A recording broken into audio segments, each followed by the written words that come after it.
Joro me, I want you to love me. Joro me, baby, yo. Joro me, yo. Newcastle's relationship with Alexander Isak has entered Joro me.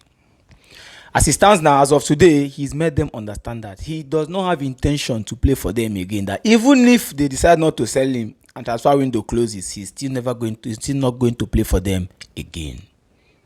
That is breakages, leakages, condemnation, rupturing of everything relationship.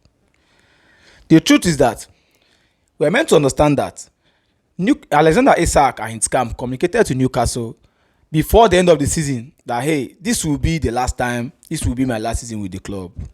I want to explore elsewhere. There was conversation of such. He spoke to Eddie Howe, Newcastle United's coach. But then, unfortunately, Eddie Howe, they were surprised that it came to this point in the transfer window. Newcastle United made them know that, see, you are not for sale. But that was not the discussion. That was not the conversation. That was not the agreement. Agreement is agreement. So he feels really, really bad. And as a matter of fact, as he stands, he has actually left his home, where he lives in Newcastle. He's packed out from there, making them understand that he does not intend to play for the club again in life. Newcastle United are being too childish. I said it the last time, but most of you never understood what I meant. Newcastle United are being too childish.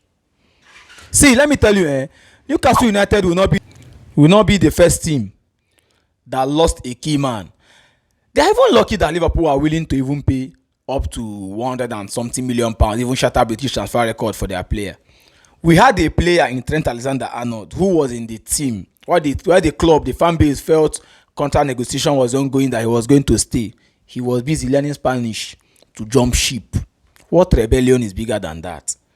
Do you know that the 10 million euros Liverpool managed to get from Real Madrid was out of Real Madrid's, because of Club World Cup? They needed to have TAA in that competition.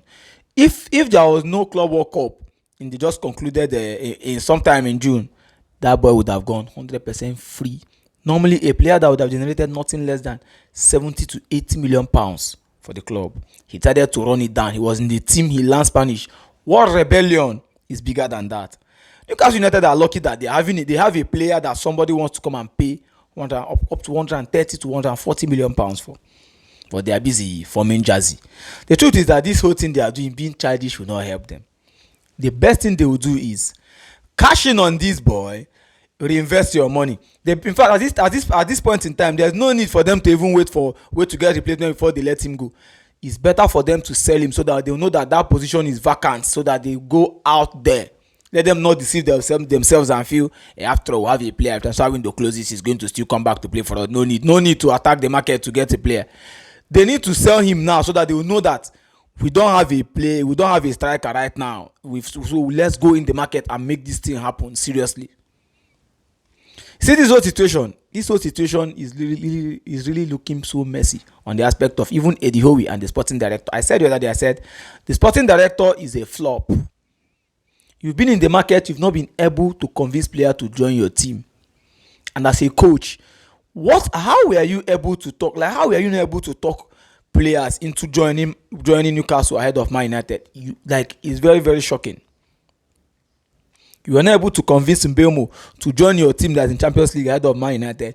You were not able to convince Cunha to join Newcastle United ahead of Man United. You were not able to convince Sesko to join your team ahead of Man United. 3 players. At least I talked about Man United because they are not in Champions League. You had Champions League football to offer, but you could not convince these players to join. Are you not seeing that your pedigree as coach is questioned, even sporting director? It should be questioned. Newcastle have good project, but they don't have the right management to actually market this particular team out there. That's the truth about it. Let this boy go and invest the money. There's no need. Stop being too childish. This is not court. It's not court. It's not by fault. See, Coutinho, we had the same situation with Coutinho. Coutinho came, he feigned back injury, and Liverpool had to even beg him several. Even the hierarchy pleaded with him to remain. He didn't. Jurgen Klopp pleaded. He didn't say, okay, fine, you can go. All the best in your future endeavors. So use your head, Newcastle United. Use your head. You see, you are better than this. Let's be honest. Newcastle are better than this. Yes, they are. So it's such a disappointing situation. Let me be honest with you. It's very, very disappointing. Honestly. Trent left. Almost free of charge. Did we? That's why I love Liverpool. When he gets that goal, you will see that the team can do better without you.